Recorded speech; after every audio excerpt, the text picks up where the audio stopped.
Японы жолооны өнөрлөлтөй бүх монголчууд маань нааш анхаарлаа сайн хандуулаарай. За би та бүхэнд маш гоё зүйлийг танилцуулах чинь юу вэ гэхээр Японд ингээд бүгдээрээ машинуудыг те авах гэхээр бүгдээрээ гадаад хүмүүс машин авах гэхээр бүгдээрэнд нь заавал толгой мөнгө байх хэрэгтэй. За тэгээ дээрэс нь Япон батланд авах хэрэгтэй. За тэгээ ээжүүкэний визтэй, байнгын оршин суух визтэй, урт хугацааны 5 жилийн хугацаатай виз нь гарсан байх хэрэгтэй.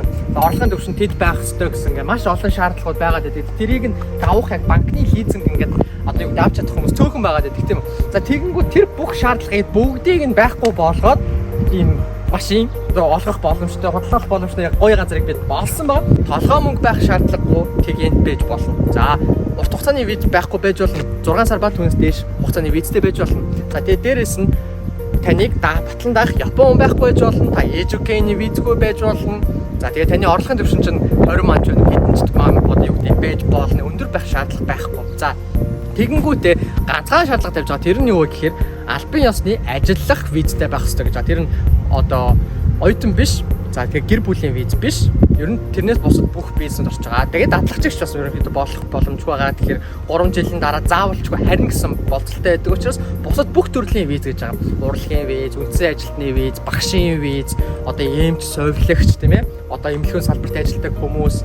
За тэгээд тухтай кино, тухтай кацтог бүгдээрээ энэ шалгуурыг ингээ хангачиж байгаа учраас бүгдээрээ авах боломжтой. За тэгээд та бүхэн ингээ энэ одоо жоохон аяши юм биш үү, ямар эвгүй юм биш үү гэж бодогдож магадгүй. Юу вэ гэхээр Японд 2 төрлийн лизингийн үйлчилгээ байдаг. Нэг нь болохоор жишарон, нөгөөх нь болохоор энгийн одоо банкны одоо лизинг гэж байгаа тийм ээ. Тэгээд жишарон буюу тухайн компани өөрсдийнх нь лизингийн үйлчилгээ нь болохоор тухайн компани өөрсдөө олгоод тухайн машиныг хүнд лизингээр олгочоод тэгээд 5 жил 4 жилийн гэрээ байгуулчаад тухайн хугацаанд тухайн компанийн нэр дээр нөгөө машин байдаг. Тэгээд төлбөрөө төлж дууссныхаа дараа та энэ машинаа аваарай гэдэг ахуулдаг. Тэгээд тэр нь хүүн маш өндөр байгаад байдаг тийм үү. Мэдээж тэр нь ямар ч хүмүүст ингээ бүгдээр гарчдаг болохоор тэгэхээр тэр нь жоохон Японд нэлийн эвгүй гэдэг ер нь бууруу гэдэг. Нөгөө тал нь болохоор энгийн лон одоо ямар нэгэн банкны лонууд те лон байгаа. За тэгээд ямар нэгэн банк бус байгуулах бус тийм ээ. Банк бусын одоо албан ёсны тэр яг санхүүгийн одоо хууль дүрмээ баталж одоо дагаж мөрж байгаа банкнуудын лизингийн үйлчилгээнүүд байгаа. Тэдэр нь болохоор яг Япон улсын банк санхүүгийн яг энэ үйлчилгээг ингэж мөрддөг учраас таны ингээд хар листэнд, блэк листэнд байхгүйх юм бол ерөнхийдөө окей энэ хүн ямар нэгэн асуудал хүн байна. За тэгээд энэ хүн ингээд юу гэдэг виз ингээд гарна гэсэн боловсролтойгоор ингээд юу гэдэг танд итгээд машин одоо олгодог. Blacklist гэж одоо юу юм бэ гэдэг нь blacklist-д одоо орсон хүмүүс нь болохоор юу гэдэг кредит карт авчаад тий кредит карт ашиглачаад маш удаан хугацаанд мөнгө төлөөгүй ч юм уу тий амар ерөнхийдөө хүн нөхцлөд байдаг. За тэнгүүт энд одоо жишээ нь юу гэдэг утасны гэрээгээ би хойшлуулсан утасны гэрээнийхээ төлбөрийг одоо юу гэдэг хугацаанд нь төлөөгүй лизингийнхаа байрны лизинг байт юм уу аль эсвэл гар утасны лизинг байт юм уу утасныхаа төлбөрийг хойшлуулж байсан гэх тиймэрхүү зүйлүүд дээрээс санаа зовох хэрэг байхгүй. Яг тэгэхээр тэр нь blacklist-д орох тийм том одоо шаардлага ерөөсөө биш байдаг.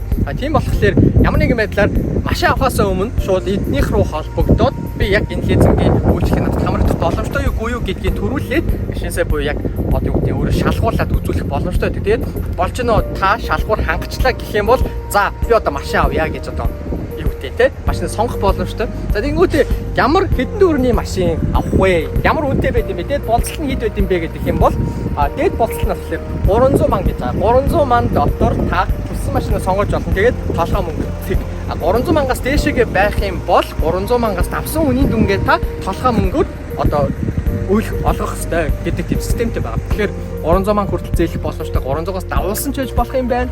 За тэнгүүт одоо энэ хамгийн сүүлийн гой машинууд болохоор бүгдээрээ 250, 270, 280 мантай байгаа учраас бүгдийг авах боломжтой.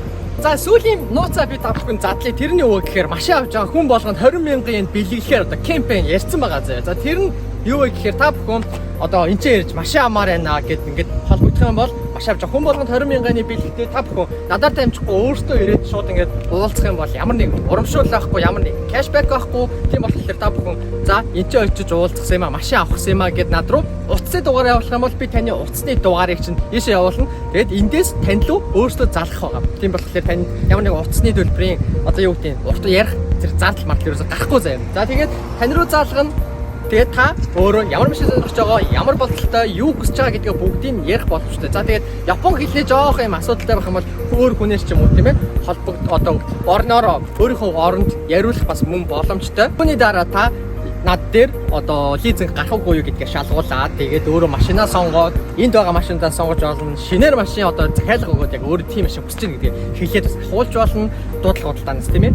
За тэгээд таны гар дээр чинь машин ирэх өдөр танд 20,000-ны бэлэг өгөх байгаа. За тэгээд монголчуудаа ингээд энэ сайхан бэлгийг задлаа. За тэгээд та бүхэн маань сайхан ирээд машинуудаа бүгдээр худалдаж аваарай. Тэгээд алтан шар зам нь үлцэтэй байгээ. За тэгээд бодох уулзлаа. Түр баяртай.